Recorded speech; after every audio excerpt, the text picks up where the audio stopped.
اپنے اس اداروں کو اتنا اسٹرینتھن کر دینا چاہیے اور امپاورڈ کر دینا چاہیے کہ وہ جو اس کی کیپیسٹی ہے اس سے فل آپریٹ کرے. اور ہمیں پتہ ہے کہ عدالتی نظام کے اوپر بھی ہماری بہت ساری تحفظات اس لیے تھے کہ 19 لاکھ کیس جو ہے وہ ابھی چل رہے ہیں. اس کے علاوہ آپ کو بھی پتہ ہے، مجھے بھی پتہ ہے کہ ایک ایک کیس جو ہے وہ جنریشنز ختم ہو جاتی ہیں. ہم سب کی فیملیز کے اندر ایسے کیسز ہیں جہاں جنریشن ختم ہو گئی لیکن کیس ڈیسائیڈ نہیں ہوا. تو عدالتوں کے علاوہ بھی جتنے انسٹیٹیوشنز ہیں ان میں ہر قسم کی مداخلت جو ہے وہ نہیں ہونی چاہیے. ہماری ہسٹری رہی ہے، جو انہوں نے چارٹر آف گورننس کی بات کی ہے، تو گورننس جو ہے وہ اداروں کے ساتھ چلتی ہے. جمہوریت جو ہے وہ اداروں کی انڈیپینڈنس اور ان کی کارکردگی پہ چلتی ہے. اور یہ ہماری لیک آف گورننس ہے جس کی وجہ سے پاکستان کا آج یہ حال ہو گیا ہوا ہے کہ سارے ادارے آپ دیکھ لیں، پبلک سیکٹر اٹھا کے دیکھ لیں، پی آئی اے کو اٹھا کے دیکھ لیں، پاک اسٹیل کو اٹھا کے دیکھ لیں، پھر اس کے بعد بے شمار ادارے ہیں جو ہمارے پی ٹی وی ہے، ریلویز ہے، اور بہت سارے ادارے ہیں جن کے اوپر بہت سارے کویسچن مارکس ہیں.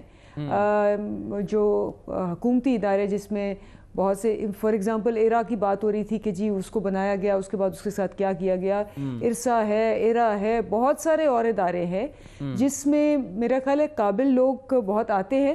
لیکن پولیس کا نظام آپ دیکھ لیں، پولیس ایز این انسٹیٹیوشن کتنا سفر کیا ہے.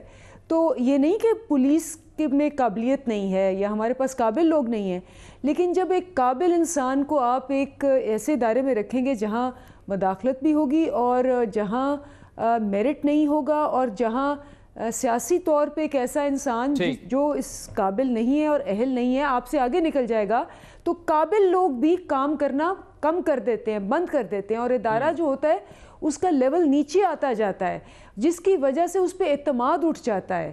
تو یہ بڑا امپورٹنٹ ہے کہ اداروں کے اوپر اور انسٹیٹیوشنل اسٹرینتھننگ کے اوپر کام کیا جائے اور ان کو اس قابل کیا جائے کہ حکومتیں آتی جاتی رہتی ہیں، لوگ آتے جاتے رہتے ہیں، اداروں کو مضبوط کیا جائے. اچھا اندلیب عباس صاحبہ، آپ کے پاس دوبارہ آتے ہیں، چلتے ہیں. جسٹس ریٹائرڈ شائق عثمانی صاحب ہمارے ساتھ موجود ہیں، اس کے علاوہ کامران مرتضیٰ صاحب بھی موجود ہیں. ان سے بھی آج جو چیف جسٹس صاحب نے، آصف سعید کھوسہ صاحب نے جو تجویز پیش کی ہے، شائق عثمانی صاحب آپ نے ان کی اسپیچ سن لی ہوگی. نئے چیف جسٹس وہ بننے جا رہے ہیں، بڑی اہم باتیں انہوں نے کی، انسٹیٹیوشنل ڈائیلاگ کی وہ بات کر رہے ہیں، آئینی اور قانونی حدود کے تعین کی انہوں نے بات کی. کیا یہ معاملات جو ہے آپ کے خیال میں آگے بڑھ سکیں گے؟ اور صدر پاکستان کو انہوں نے جو تجویز دی، کتنی اہم پیش رفت ہے یہ؟ ثاقب نثار صاحب کا دور جو ہے وہ آپ مد نظر رکھتے ہوئے کتنی اہم باتیں انہوں نے آج کی ہیں؟ دیکھیے، ہر ایک چیف جسٹس جو آتا ہے، جس طرح آپ آرمی کا جب چیف آتا ہے جی، تو وہ اس کا اپنی ایک پرسنالٹی ہوتی ہے اور وہ اس کا امپرنٹ اس پہ آتا ہے، جوڈیشری پہ یا آرمی میں آتا ہے. کیونکہ یہ ایک دو انسٹیٹیوشنز ہیں، جوڈیشری اور آرمی، جو کہ بالکل سیکلوڈڈ ہیں، جن کا کہ پبلک سے کوئی تعلق نہیں ہوتا. تو وہ امپرنٹ تو ان کا ہوتا ہے. اب دونوں جو جج صاحبان تھے، ثاقب صاحب اور یہ جو کھوسہ صاحب ہیں. اچھا جسٹس ریٹائرڈ شائق عثمانی صاحب، میں پھر تھوڑا سا اگر ریفریز کر دوں اپنے کویسچن کو کہ جسٹس آصف سعید کھوسہ صاحب نے آج تجویز دی، اب وہ چیف جسٹس ہیں، انہوں نے ایک انسٹیٹیوشنل ڈائیلاگ کی بات کی. کیا آئین میں انہوں نے جو تجویز دی ہے اس کی کوئی گنجائش ہے؟ اس کی قانونی حیثیت کیا ہے؟ کیا یہ باقی سیاسی جماعتیں بھی مانیں گی، نہیں مانیں گی؟ بطور سپریم کورٹ کے چیف جسٹس کیا وہ ایسی تجویز دے سکتے ہیں؟ نہیں، یہ تو بالکل صحیح تجویز ہے، اور اس کی تو ویسے بھی میرے خیال میں پروویژن ہے. ایک جوڈیشل کمیشن ہوتا ہے سپریم کورٹ کے پاس، وہ ہمیشہ وہ جو امینڈمنٹس وغیرہ کرنی چاہیے اس کے متعلق وہ رپورٹس پیش کرتا ہے، اور وہ رپورٹ جو ہے وہ یقیناً پریزیڈنٹ کے پاس جاتی ہے. اور یہ ایک پروسیس ڈائیلاگ کی گنجائش تو موجود ہے ہمارے آئین میں، اور اگر اس کو تھوڑا سا بڑھایا جائے اور بات چیت کی جائے تو یقیناً یہ جو کمزوریاں ہیں تھوڑی بہت اور جس کی وجہ سے ڈیلیز وغیرہ ہوتے ہیں. ٹھیک ہے. اچھا شائق عثمانی صاحب آپ ہمارے ساتھ موجود رہیے گا. کامران مرتضیٰ صاحب کی طرف چلتے ہیں. کامران صاحب, آصف سعید کھوسا صاحب نے انسٹیٹیوشنل ڈائلاگ کی بات کی کہ جی آئیں پارلیمنٹیرین سول ملٹری قیادت جو ہے وہ مل کے بیٹھے, جوڈیشری بھی بیٹھے اس میں. صدر صاحب کو انہوں نے کہا کہ جی آپ یہ سارا سب کچھ کریں, یا قانونی حدود کا تعین وہ کرنا چاہ رہے ہیں, لیکن آئین کیا کہتا ہے ایسی تجویز کے بارے میں؟ آپ کی رائے سننا چاہیں گے اس پر. پہلے اس کا جواب دوں گا, اور اس کا جواب میں ایپیکس پارٹی کے وائس چیئرمین کی حیثیت سے, ایپیکس پارٹی کو کی نمائندے کی حیثیت سے دوں گا. اچھا جی. کہ آیا دستور میں کوئی ایسی بات موجود ہے کہ عدلیہ پارلیمنٹ کے ساتھ, ملٹری کے ساتھ, انٹیلیجنس ایجنسیز کے ساتھ بیٹھ کے کیا ایسا ڈائلاگ کر سکتی ہے؟ تو اگر دستور آپ کو پرمٹ کرتا ہے تو یقیناً کریے, اور اگر دستور پرمٹ نہیں کرتا تو پھر میرا خیال ہے کہ یہ ایسی بات ہوگی کہ جس پہ آپ کے چلیں. کامران مرتضیٰ صاحب آپ سے اس پر بھی اور ثاقب نثار صاحب کے دور پر بھی اگلا سیگمنٹ اسی پہ ہوگا. اندلیب عباس صاحب, Pakistan bar council apex committee نے جو کہا, کامران مرتضیٰ صاحب کو سنا آپ نے, وہ ابھی بھی یہ سمجھتے ہیں کہ شاید آئین میں اور قانون میں اس کی کوئی گنجائش نہیں ہے, لیکن جسٹس ریٹائرڈ شائق عثمانی صاحب سمجھتے ہیں کہ ڈائلاگ کی گنجائش ہے. تو اس پر آگے جا کر بھی بحث بھی ہوگی, لیکن بحیثیت پولیٹیشن آپ کیا سمجھتے ہیں کتنی قابل عمل ہے یہ تجویز جو آج چیف جسٹس صاحب نے دی ہے؟ اور پہلے دن ہی انہوں نے اپنا جو سپیچ کی ہے, بڑی اہم باتیں انہوں نے اس میں کی ہیں, اور جو اداروں کی وہ بات کر رہے ہیں, وہ جوڈیشری کی کر رہے ہیں, وہ آرمی کی کر رہے ہیں, وہ پارلیمان کی بات کر رہے ہیں کہ وہ آئیں بیٹھیں اکٹھے مل کر سارے, اور جو اپنے اپنے دائرے اختیار ہیں اس کا تعین کیا جائے, غلطیوں سے سیکھا جائے.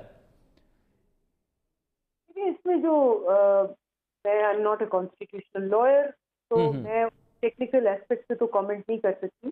ٹھیک, وہ میرے جو لا کالیگز ہیں وہ بہتر نالج ہے اس کے بارے میں, لیکن میں پولیٹیکلی آپ کو بتا سکتی ہوں کہ دو چیزیں بڑی امپورٹنٹ. ایک تو یہ کہ اداروں کو انفرادی کسی بھی فرد پہ سپیریورٹی ہونی چاہیے, اور یہ نہیں ہونا چاہیے کہ ایک بندہ آئے اس سے ادارہ چینج ہو جائے اور اس کی مرضی کا ادارہ بن جائے. تو پہلی بات تو ایک اصولی بات جو ایز اے سیاستدان اور پرسنلی بھی میں ایک انسٹیٹیوشنل ڈیولپمنٹ اسپیشلسٹ ہوں, تو میرے نزدیک جو امپورٹنٹ چیز ہے وہ یہ ہے کہ آپ اداروں کو مضبوط بنائیں, نمبر 1. نمبر 2 میرے خیال میں ڈائلاگ یہ مین ستون ہے پاکستان کی فیڈریشن کے, پاکستان کی سالمیت کے, اور ان کے اندر ڈائلاگ بہت ضروری ہے, کیونکہ اسی طرح ہوتا ہے. آپ نے دیکھا سول ملٹری ریلیشن شپس کے اوپر پچھلے پتہ نہیں کتنے سالوں سے بات ہو رہی ہے کہ جی بات نہیں کرتے, مسٹرسٹ ہے, یہ ایک دوسرے کو نیچے دکھانے کی کوشش کر رہے ہیں یا وہ کرنے کی کوشش کر رہے ہیں. میرا خیال ہے کمیونیکیشن اور ڈائلاگ بہت ضروری ہے. اور ڈائلاگ اور کمیونیکیشن کس بات کے لیے ضروری ہے کہ آپ ڈٹرمن کریں کہ بھئی یہ ہم نے کرنا ہے, یہ آپ نے کرنا ہے, یہ ہمارا قانون الاؤ کرتا ہے, یہ ہمارے دستور الاؤ نہیں کرتا, اور اگر ضرورت پڑے تو ہم لا میکرز ہیں, پارلیمنٹ کے اندر ہیں, اور آپ کو پتہ ہے کہ جو کانسٹیٹیوشن ہے اس کے اندر امینڈمنٹس کی بھی گنجائش ہے, بہتری کی بھی گنجائش ہے.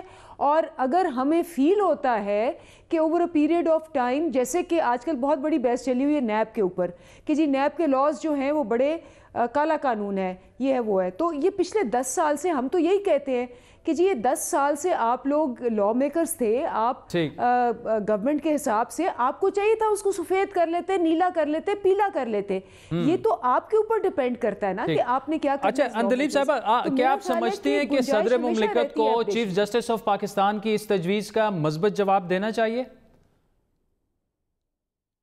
میرا خیال ہے کہ بالکل دینا چاہیے, کیونکہ لائک آئی سیڈ کہ ڈائلاگ جو ہے اور آپ کے میجر جو سٹیک ہولڈرز ہیں اس ملک کے, میجر سٹیک ہولڈرز جو ہیں, کیونکہ جب آپ کہتے ہیں کہ آپ نے اکنامک پالیسی بنانی ہے, اس کے اندر پارلیمنٹ بھی شامل ہے, اس کے اندر آپ کے باقی ادارے بھی شامل ہیں, سیکیورٹی شامل ہے.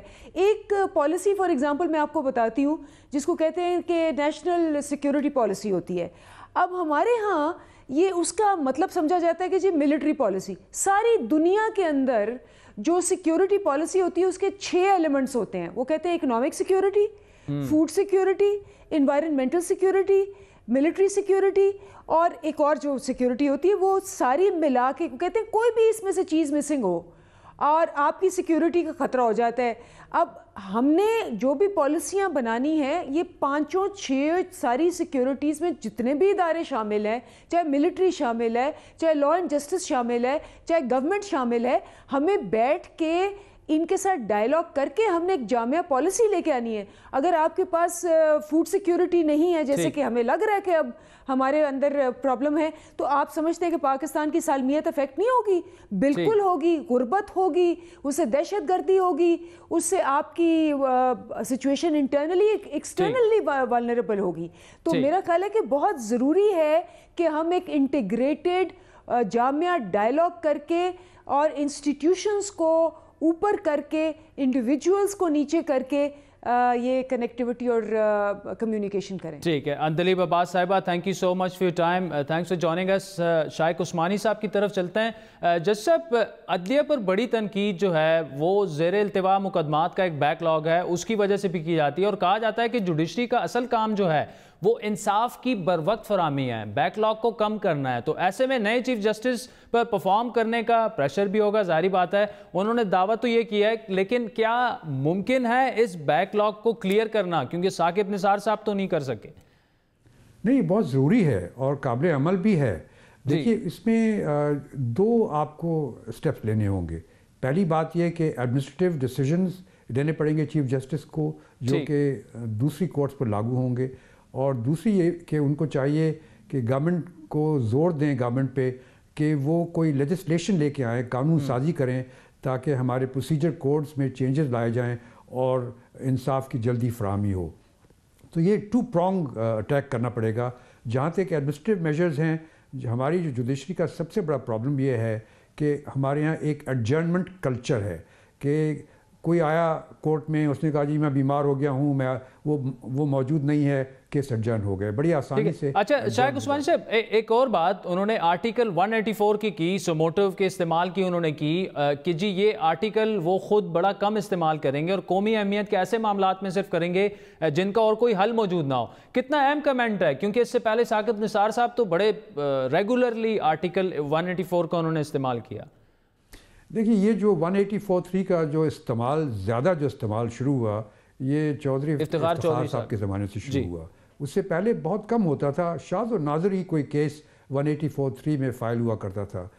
حالانکہ 184(3) میں پاورز ہیں سبسٹینشیل جسٹس کی, اور وہ اس کو استعمال نہیں کیا جاتا تھا.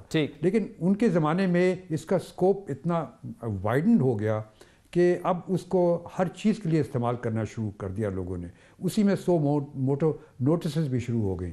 اگر اس میں 184(3) کا استعمال کم کیا جائے تو بڑا اچھا ہوگا. لیکن چونکہ ایک پیٹرن سیٹ ہو گیا ہے اور پریسیڈنس سیٹ ہو گئی ہے, تو یہ کھوسا صاحب نہ کریں, لیکن آئندہ جو ججز آئیں گے, چیف جسٹس آئیں گے, شاید وہ اس کو استعمال کریں دوبارہ اسی طریقے سے. اچھا شائق عثمانی صاحب, انہوں نے آج کھوسا صاحب نے اسپیشل کورٹس کے ختم کرنے کی بھی بات کی. دوسرا انہوں نے ملٹری کورٹس پر یہ کہا کہ اگر حکومت ان کو قائم بھی رکھنا چاہتی ہے تو کم از کم اپیل کا حق جو ہے فیصلوں کے خلاف وہ ہائی کورٹ کو دیا جائے. آپ ایگری کرتے ہیں ان سے؟ دیکھیے, ملٹری کورٹس تو بہر صورت ایک غلط چیز ہے, اس کو ہونا ہی نہیں چاہیے. ایک ڈیموکریسی میں ملٹری کورٹس رکھنا بالکل غلط ہے. لیکن ٹیررزم چونکہ ایک ایسی چیز تھی, اور خاص طور سے جس زمانے میں پہلی دفعہ یہ امینڈمنٹ لائی گئی, اس زمانے میں حالات بہت ہی خراب تھے. اس کے لیے میرے خیال میں اس زمانے میں ضرورت تھی. لیکن اب تو بہت حد تک کنٹرول ہو گئی ٹیررزم. تو اب اس موقع پر اور آج کل کے زمانے میں اس کو برقرار رکھنا یقیناً میرے خیال میں صحیح نہیں ہے. اور اس کو نہیں, اور لیکن یہ جو اگر رکھیں گے, اگر پارلیمنٹ سمجھتی ہے کہ وہ ملٹری کورٹس ہونی چاہیے, تو یہ بالکل میں اس چیز سے ایگری کرتا ہوں کہ اس میں ایک اپیل کا حق ہونا چاہیے ہائی کورٹ کے پاس, تاکہ اگر کوئی اس میں انصاف کے تقاضے پورے نہیں ہوئے ہوں, جو کہ ملٹری کورٹس یقیناً اس حد تک انصاف کے تقاضے پورے نہیں کرتی جتنے کہ عام کورٹس. ٹھیک ہے, جسٹس شائق عثمانی صاحب ہمارے ساتھ موجود تھے. ناظرین, وقت ہوئے چاہتا ہے ایک بریک کا, جس کے بعد بات کریں گے سابق چیف جسٹس جو کہ آج ریٹائر ہوئے ثاقب نثار صاحب, ان کے دور کا جائزہ لیں گے. ہمارے ساتھ رہیے.